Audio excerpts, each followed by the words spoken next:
change the direction we go in our life. We have the power to choose, even if you haven't before. You can finally say, no more, I won't put up with that, within myself or from anybody else. And here's what I'm going to do differently.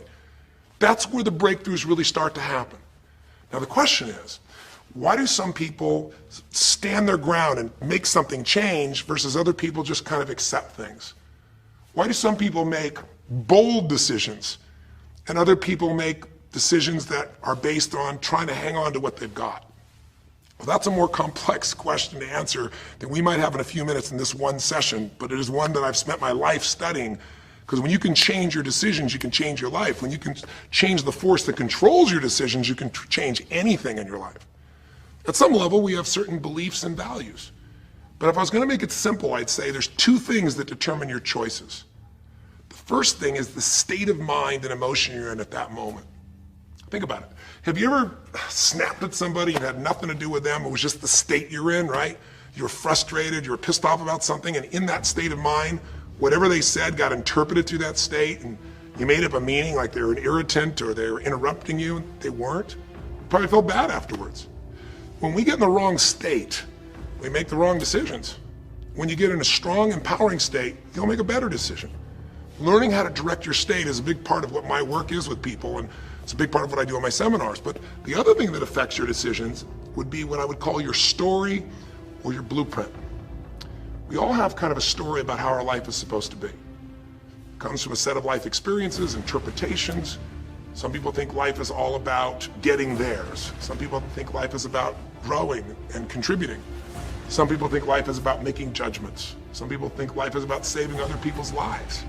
Some people think life is about being successful. Some people think God is the basis of everything, and the way to know God is to go through life in a very specific way with a set of rules, and they follow it. And that's what they believe.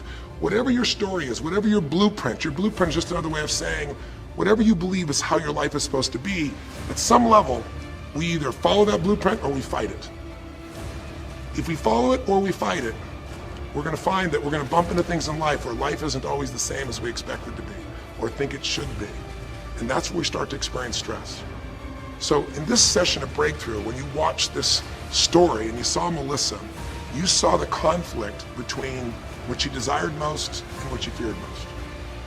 I really believe life is the dance between what you desire most and fear most. That's where you find where we live our life. The dance between what you want most and what you fear most. That's where all that energy is in life. So what does she want? She wants to be famous. She wants to be able to sing and have everyone hear her voice and be able to touch everyone. She wants to contribute. She wants to share her gift. And she definitely wants to be famous and successful.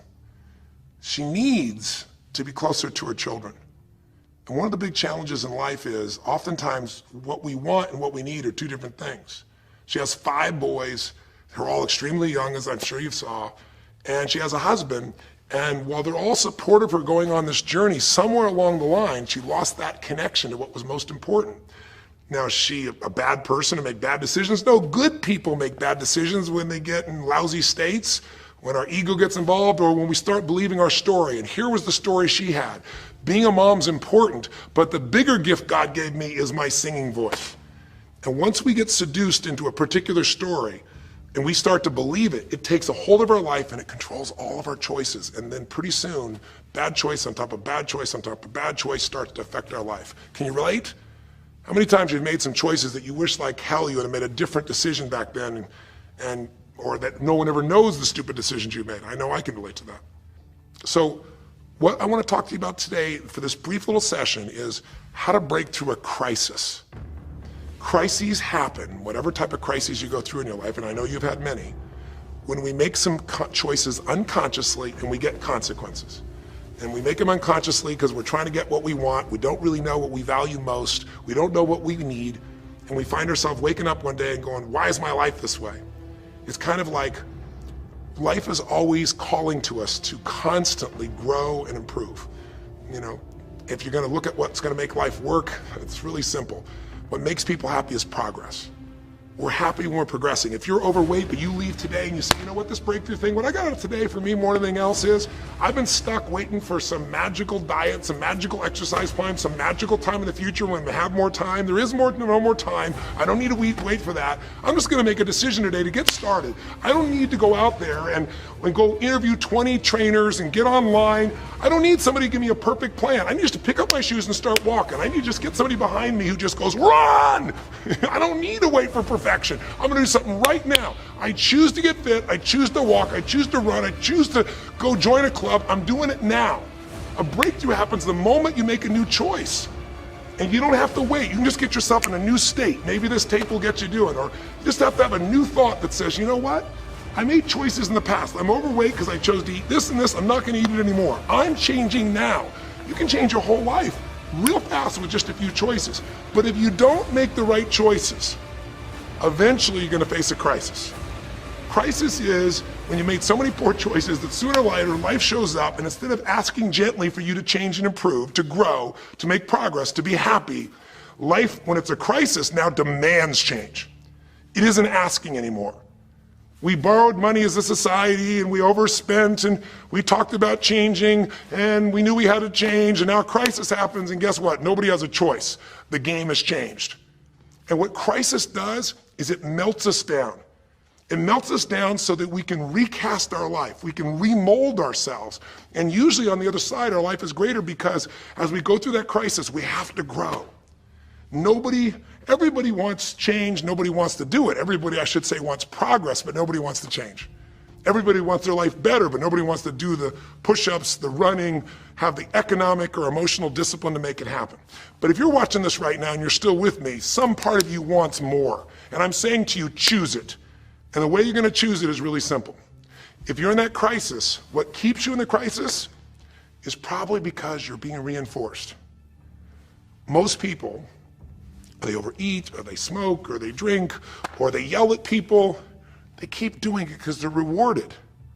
Whatever gets rewarded gets reinforced.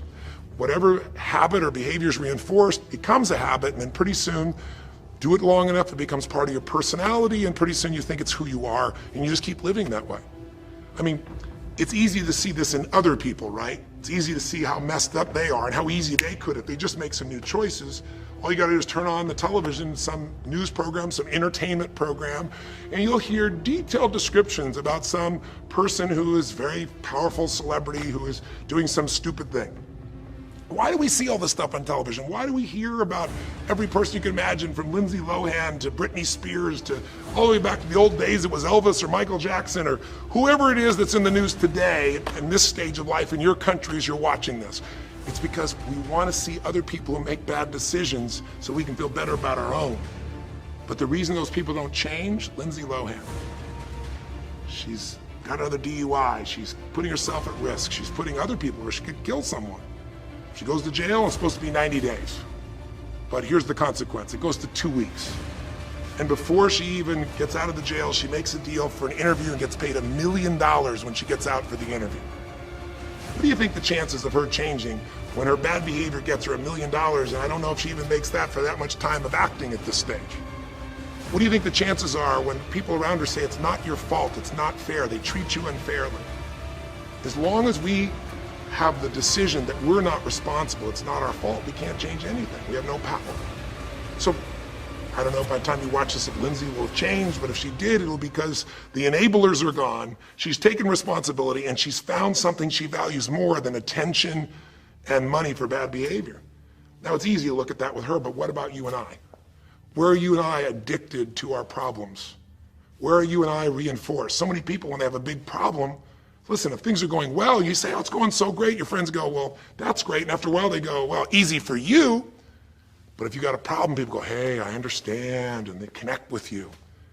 Where do we get addicted to our problems? If you want to make a new choice, if you want to make a new decision today, if you want to have a breakthrough in some area of your life, you got to give up the story that it's not your fault, and you got to give up the attention and the love and the connection and the commiserating that comes with it with other human beings. Here's how you change. 5 simple, quick steps, and then I'm going to give you a little tool that if you want to, you can go online and really make a change with. If you're going to change your life, step 1, I don't care if something has happened to you, You know, somebody has spilled oil all over where you fish. It's horrific. It's disgusting how they've dealt with it, but it's happened. You got to deal with it. Something's happened. Someone in your family's been injured. You've lost your job. I don't care what the problem is. If you're in a crisis, step number one, see it as it is, but don't see it worse than it is. Now, what do I mean by that? I don't mean be Mr. or Miss Positive Thinking. By now, if you spend any time with me, you know I'm not about that. I'm not here to tell you, go to that garden and chant, there's no weeds, there's no weeds, there's no weeds. Doing affirmations is not gonna change your life. You gotta go see where the weeds are and pull them out. My point is simple. You gotta see what the problem is, but you can't make it so horrific that you just give up. Today, this is the first generation in almost 100 years of Americans who now believe, the majority of Americans now believe, that the quality of life for themselves and their kids in the future is going to be worse than the past. They have, in other words, nothing to look forward to. 63% of the US as of today. Wow. When you start thinking there is no future, you go into what we call learned helplessness, a place where you just kind of give up. And if you get to that place of giving up, then you have no power over your life. That's when people get depressed. That's when people do crazy, stupid things. That's when people want to turn to drugs or alcohol or sometimes suicide or just total frustration and anger, and their life starts to do the opposite of a breakthrough. It becomes completely stuck and in pain or in ongoing suffering. If you and I are going to break out of that, we got to see it as it is. We're not here to be positive thinking people. You got to see what's really going on. But if you're overweight, you can't say to yourself, well, I'm big boned. That's not why you're overweight. You're overweight because you don't work out, you eat certain things, you eat Cheetos all day long, watching TV. I don't know what it is you do, but I know it's not just because you're big boned. You don't want to make it so it's outside your control or you can't change it. So see it as it is, but don't see it worse than it is so that you have no reason to try. Does that make sense?